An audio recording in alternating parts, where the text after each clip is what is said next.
Walaupun di daerah Bapak Ibu misalnya tidak banget. Itu perlu tahu, perlu paham tentang kebinekaan global. Masing-masing daerah mempunyai kekhasan sendiri-sendiri.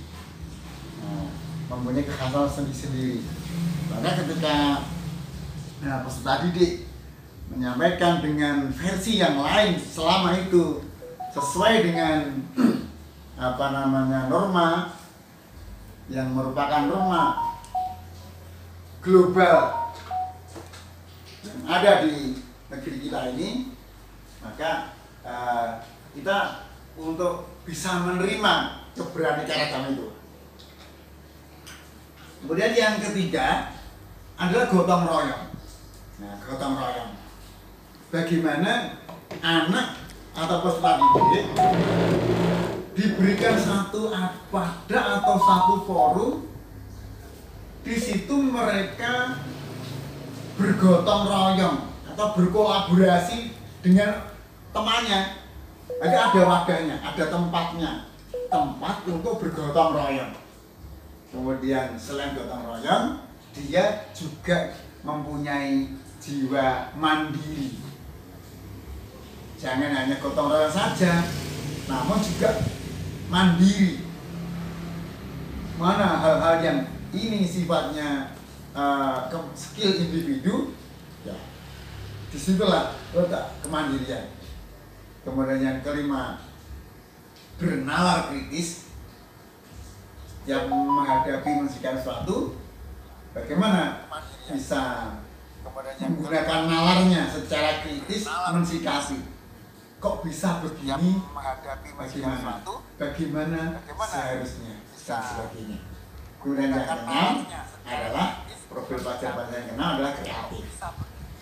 Ini menuntut kreativitas, di mana anak-anak tersebut perlu satu tempat atau satu wadah, satu kegiatan yang bisa mengaktualisasikan diri peserta didik menjadi peserta didik yang kreatif. Maka di sekolah bergerak itu nanti akan di struktur atau muatan kurikulum ada satu muatan yang di situ memang diperuntukkan untuk kegiatan yang namanya proyek profil pelajar Pancasila. Nah, apa saya ulangi? Proyek profil pelajar Pancasila. Yang dalam proyek profil pelajar Pancasila itu anak bisa terbentuk anak-anak yang kreatif, bergotong royong, mandiri, benalis, berkebinekaan global, juga bisa menanamkan anak-anak yang beriman dan bertakwa serta berakhlak mulia. Ini Bapak Ibu yang akan membimbingnya, mengarahkannya di dalam yang mendesain, yang nanti didesain dalam sebuah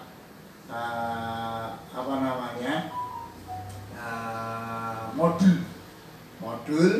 yang dalam modul proyek itu mengarahkan kepada peserta didik untuk menyelesaikan sebuah proyek. Baik, Bapak Ibu yang saya hormati, bahwa pendidikan 4.0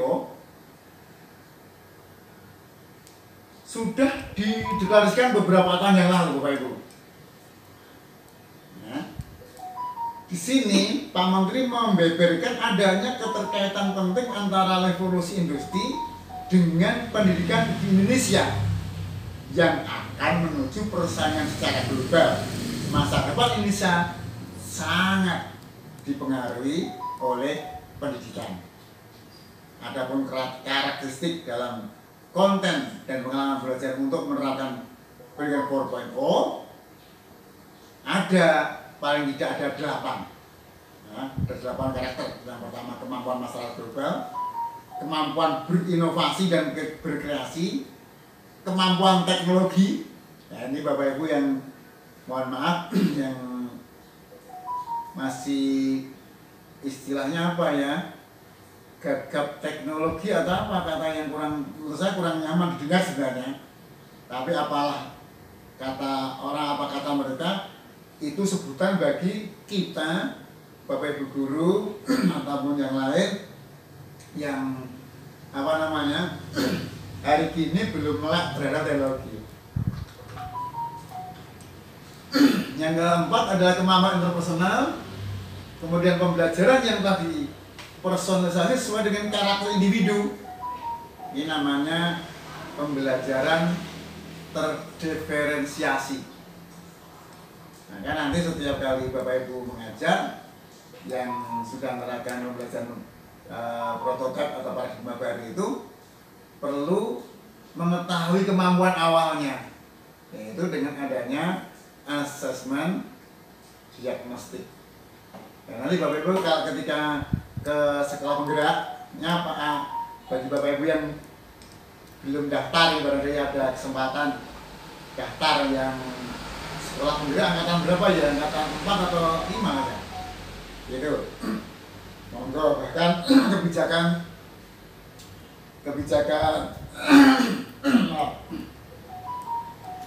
kebijakan pemerintah sebenarnya untuk pengangkatan kepala sekolah itu nanti akan diambilkan dari Bapak Ibu yang menjadi guru penggerak.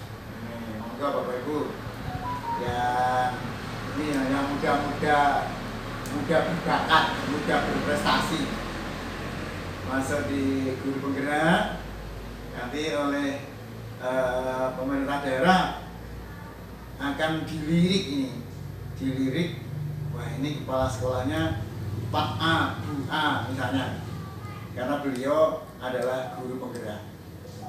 Nanti akan tahu bagaimana pembelajaran yang terdiferensiasi. Kemudian yang keenam, pembelajaran inklusif, pembelajaran yang berbasis pada masalah. Ya, asesmen tersebut. Kemudian yang ketujuh, kolaboratif. Tadi sudah saya sampaikan, serta pembelajaran sepanjang hayat, lifelong and student driven learning. Ada 3 strategi dalam revolusi industri 4.0. Yang pertama adalah mengubah sistem pendidikan. Paling tidak ada 2 kelompok pendidikan, integratif dan fully digitali. Maka akan ada 2 perubahan fundamental dalam merekonstruksi pendidikan. Perubahan pertama adalah dengan pendekatan blended learning. Seperti saat ini mungkin Bapak Ibu melaksanakan ini blended learning, atau juga bisa disebut dengan sebutan hybrid. Itu dimana perpaduan antara pembelajaran secara langsung atau pembelajaran tatap muka dengan pembelajaran daring. Oh, blended. Mungkin belum tahu istilahnya saja, padahal sudah melaksanakannya. Kadang-kadang tatap muka, kadang-kadang jarak jauh. Kemudian pendekatan yang kedua adalah menggunakan sistem online atau online distance learning, ODL. Ini Bapak Ibu, kalau mau online ya seperti yang sedang kita laksanakan ini, kita dibatasi oleh tempat, namun kita bisa berkumpul bersama dalam satu channel. Bagi Bapak Ibu yang mempunyai banyak agenda, dengan cara online ini sangat menguntungkan loh Bapak Ibu. Kadang-kadang dalam satu waktu itu saya bisa mengikuti 3 kegiatan sekaligus. Yang satu di laptop, yang satu di HP tangan kanan, satu HP tangan kiri, di tempat yang berbeda. Yang satu ini dengan teman-teman organisasi misalnya, yang satu dengan komunitas di pendidikan, yang satu di komunitas yang lainnya. Dilaksanakan dalam waktu yang sama, semuanya bisa ikuti dan tidak perlu datang ke tempatnya. Itu satu kelebihannya. Namun juga biasanya kalau yang seperti itu kurang optimal. Kemudian strategi yang kedua adalah mempersiapkan profesi di era industri 4.0 ini di sekolah atau madrasah. Kita mengetahui bahwa link and match pendidikan Indonesia dengan industri sangat lemah sejak dulu. Ketika disruptif pekerjaan di era ini berubah, maka ada kesempatan baru bagi dunia pendidikan untuk segera mengadaptasi pekerjaan era ini. Ini sebuah peluang besar Bapak Ibu, ya, dengan adanya perkembangan teknologi yang cepat ini. Kemudian strategi yang ketiga adalah merekonstruksi kurikulum dengan pendekatan 3 literasi utama, yaitu literasi data, literasi teknologi, dan literasi sosial. Apa peran pemerintah sekarang? Bapak Ibu yang saya hormati, belum lama ini, di dalam pembukaan Undang-Undang Dasar 1945 mengamanatkan bahwa pemerintah negara Indonesia harus melindungi segenap bangsa Indonesia dan seluruh tumpah darah Indonesia, dan untuk memajukan kesejahteraan umum, mencerdaskan kehidupan bangsa, dan ikut melaksanakan ketertiban dunia berdasarkan kemerdekaan, perdamaian abadi, dan keadilan sosial. Ini titik fokusnya di mana? Yaitu mencerdaskan kehidupan bangsa. Di pasal 31 Undang-Undang negara kita juga menyatakan bahwa setiap warga negara berhak mendapatkan pendidikan yang berkualitas. Ini amanah undang-undang. Yang ketiga, pemerintah sebagai penyelenggara negara dalam bidang pendidikan seperti yang diamanatkan Undang-Undang Sisdiknas, Sistem Pendidikan Nasional, Undang-Undang Nomor 20 Tahun 2003, bahwa pemerintah dan pemerintah daerah berhak mengarahkan, membimbing, membantu, dan mengawasi penyelenggaraan pendidikan, serta berkewajiban memberikan layanan dan kemudahan penyelenggaraan pendidikan yang bermutu bagi setiap warga tanpa diskriminatif. Pemerintah dan pemerintah daerah juga wajib menjamin tersedianya dana guna terselenggaranya pendidikan bagi setiap warga negara dari usia 7 sampai usia 15 tahun. Maka busnya kan sampai SMA, SMK kan usia kira-kira 15 tahun. Maka wajib belajarnya sudah tidak lagi, kalau dulu wajib belajar 9 tahun, sekarang wajib belajar 12 tahun. Selanjutnya, pemerintah memegang peranan dalam memberikan kualitas pendidikan anak-anak Indonesia, utamanya mulai dari ketersediaan sarana dan prasarana minimal. Maka Bapak Ibu, update data di dapur harus sesuai dengan kenyataan. Jangan kondisinya sudah buruk dikatakan baik, akhirnya tidak mendapatkan bantuan dari pemerintah. Wah, ini Bapak Ibu. Guru juga sebagai model dan teladan. Tadi sudah saya sampaikan di depan. Kemudian yang ke-8, guru sebagai peneliti. Ini yang kadang-kadang Bapak Ibu malas. Mohon maaf. Apa penelitian di Bapak Ibu ya?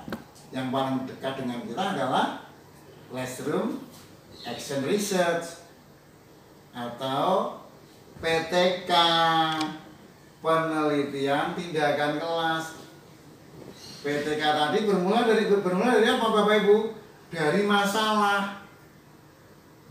Bapak Ibu ketika mengajar ada masalah nggak? Ya pasti ada lah. Apa masalahnya? Wah, anak itu kalau diajar perhatiannya kurang.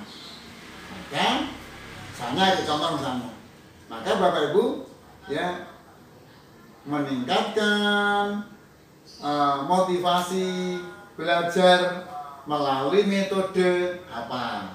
Nah, seperti itu. Maka metode apa untuk meningkatkan minat belajar bersama? Ya, dan sebagainya. Ini pada materi ini kok nilainya kok semuanya jelek? Nah, berarti apa? Masalahnya nilainya hasil belajar jelek. Lalu Bapak Ibu untuk agar nilainya baik bagaimana? Upaya peningkatan hasil belajar peserta didik melalui metode apa? Metode yang Bapak Ibu gunakan? Atau melalui model pembelajaran apa yang Bapak Ibu gunakan? Kondisi awal, kemudian adakan siklus 1, kemudian dievaluasi, direfleksi, kemudian dilakukan tindakan. Siklus 2, hasilnya oh ternyata demikian. Itu. Ini yang jarang atau yang kadang-kadang Bapak Ibu itu apa sih cara pakai penelitian sekarang? Nah, yang ke-9, guru sebagai pembangkit pandangan.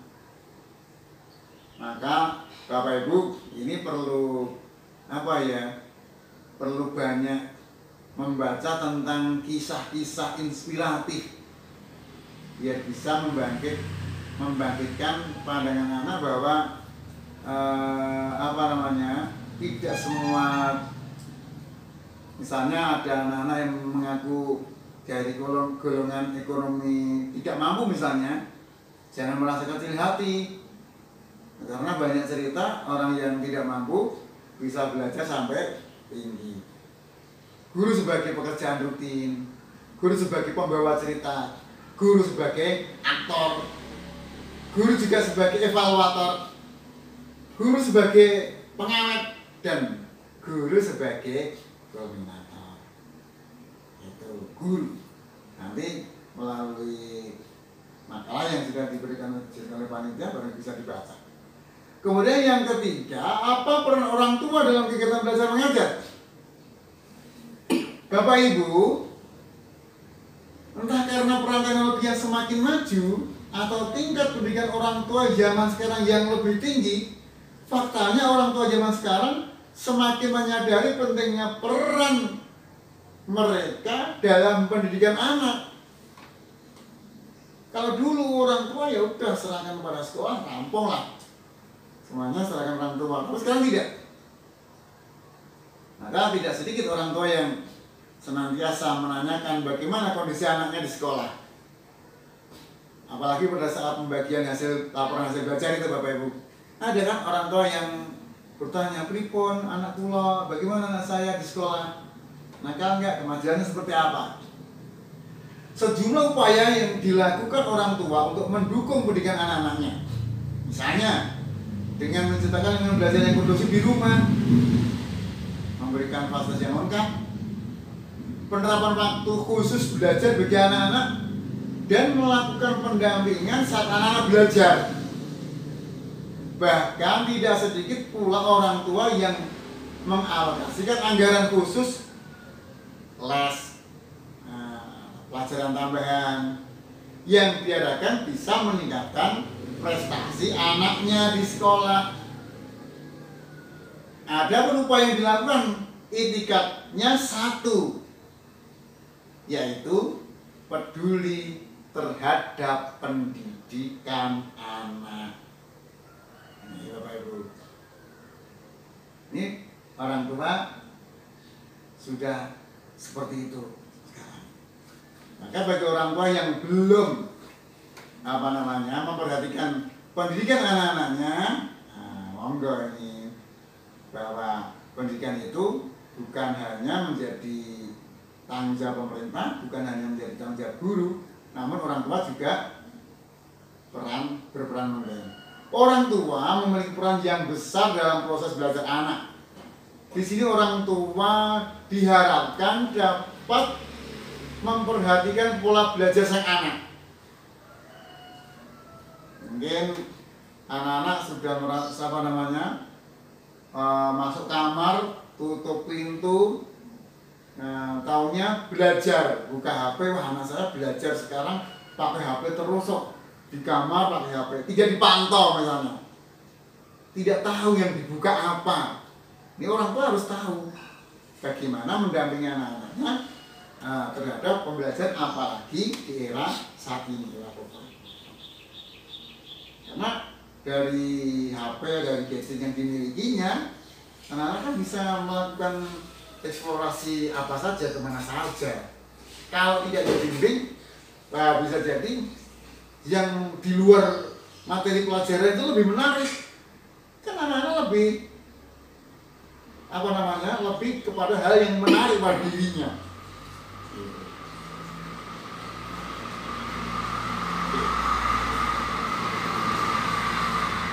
Terdapat banyak teori psikologi dan bagaimana terbukti bahwa anak yang didampingi orang tua di rumah akan cenderung lebih baik dalam proses belajarnya, Bapak Ibu. Nah, ini khususnya Bapak Ibu orang tua. Banyak para ahli yang mengatakan kalau anak itu dalam belajarnya itu didampingi oleh orang tuanya di rumah, di sekolah akan lebih pintar belajar anak. Udah ngomongan. Yang belajarnya dilepas, kecenderungannya kurang. Apalagi yang tidak diperhatikan sama sekali oleh orang tuanya. Terdapat perbedaan antara anak yang diperhatikan oleh orang tua dan yang cenderung kurang mendapat perhatian oleh orang tuanya. Ketika masa sekolah dasar, anak pada dasarnya ingin ditemani oleh orang tuanya.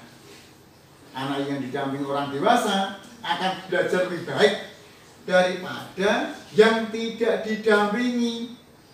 Secara psikologis, perhatian orang tua tersebut membantu anak tidak merasa sendiri, paling tidak merasa percaya diri dan merasa diperhatikan, diparani, ditunggani, ditemani, merasa diperhatikan.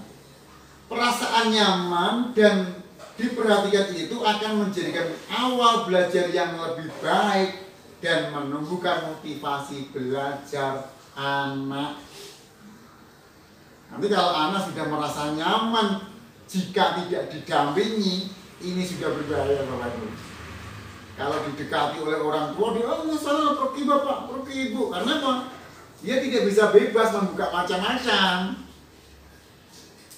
Nanti kalau anak yang didampingi orang tua kok merasa tidak nyaman, ini perlu dicurigai, perlu tanda tanya. Iki anak ini ada apa nih?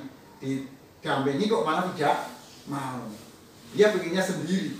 Setelah diintai ternyata, loh, yang dibuka bukan pelajaran.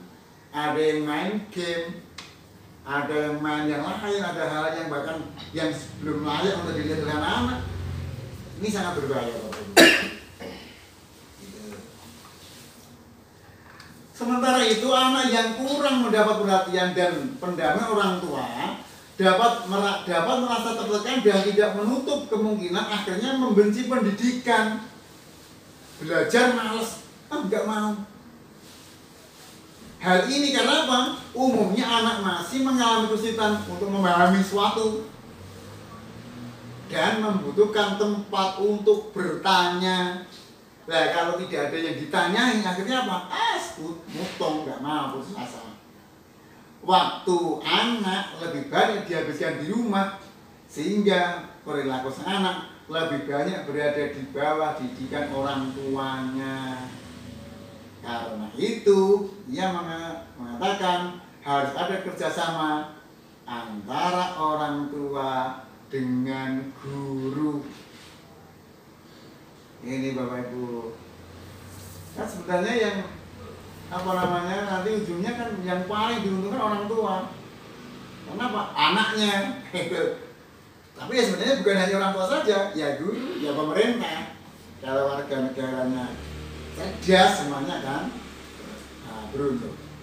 Anak yang ditemani orang tuanya dalam proses belajar di rumah cenderung memiliki tingkah laku yang lebih baik dan memiliki nilai bagus dalam mata pelajaran di sekolah. Lebih sopan, lebih terkondisikan. Dari segi penampilannya saja lah. Kalau sebenarnya orang tua itu tahu anaknya kukunya panjang, itu sebenarnya juga gak suka. Orang tua tahu kalau anaknya itu rambutnya potongannya aneh-aneh gitu, sebenarnya orang-orang juga gak suka. Ya karena mereka tidak mendapat bimbingan perhatian dari orang tua, akhirnya apa? Udah kukunya panjang, kotor, rambutnya tidak karuan, potongan rambutnya tidak karuan misalnya. Itu karena kurangnya pendampingan dari orang tua. Anak terlihat lebih percaya diri, berbeda dengan anak yang kurang mendapat perhatian. Tingkah lakunya cenderung kurang baik dan lebih pada caper, cari perhatian dari temannya, cari perhatian guru, dan sebagainya. Kenapa? Pusat pendidikan yang pertama adalah lingkungan keluarga, Bapak Ibu. Pendidikan dengan keluarga sangat strategis untuk memberikan pendidikan ke arah kecerdasan, budi pekerti atau kepribadian, serta persiapan hidup di masyarakat. Orang tua akan menjadi suri teladan, contoh bagi anak. Anak biasanya akan meniru apa saja yang dilakukan orang tuanya. Jadi orang tua harus bisa memberikan keteladanan yang bisa dicontoh oleh anak-anak dalam perilaku sehari-hari. Contoh misalnya orang tuanya misalnya rokok di hadapan anak-anak misalnya. Ya anak-anak suatu ketika akan, aduh bapak merokok. Misalnya juga akan merokok juga misalnya. Contoh kecil saja seperti itu. Kemudian keteladanan anak, keteladanan dan kebiasaan yang baik itu sebaiknya diberikan orang tua sejak dari kecil atau masa kanak-kanak, karena hal ini dapat berpengaruh terhadap perkembangan jiwa anak. Jangan masalah masih kecil aja Pak. Gitu. Tapi justru masih kecil itu yang masih mempunyai istilahnya apa ya, dalam teori belajar itu apa? Teori belajar memiliki long term memory. Long term memory bisa menyimpan, memorinya itu bisa menyimpan sesuatu dalam waktu yang lama. Oleh karena itu orang tua untuk lebih memperhatikan anak mereka, melihat potensi dan bakat yang ada pada anak mereka, memberikan saran dan sarana dan prasarana untuk mendukung proses pembelajaran mereka, serta selalu memotivasi agar tetap bersemangat. Ayo semangat, tidak apa-apa, ayo bicara. Kasih sayang yang diberikan orang tua pada awal kehidupan seorang anak sangat membantu perkembangan anak dalam menjadi dasar peletakan kepribadian anak. Itu Bapak Ibu, peran orang tua, peran guru, peran masyarakat untuk apa? Untuk mewujudkan generasi emas di 2045. Itu Bapak Ibu yang saya hormati, yang dapat saya sampaikan bahwa generasi emas itu yang seperti apa? E itu energik, M-nya multitalent, A-nya aktif, dan S-nya spiritual. Mudah-mudahan ini bisa kita gapai bersama, kita wujudkan generasi kita di 2045 benar-benar menjadi generasi emas. Kalau di 2045 Bapak Ibu kira-kira sudah usia berapa? Ya 2045 itu dari sekarang kurang berapa tahun Mas? 23 tahun. Wah masih 23 tahun. Kalau 23 tahun lagi kira kita sudah di mana ya? Ada yang sudah pensiun, seperti saya sudah purna. Nah, mudah-mudahan bisa melihat tahun 2045, bisa melihat persiapan generasi yang kita siapkan sekarang ini. Kalau orang tua zaman dulu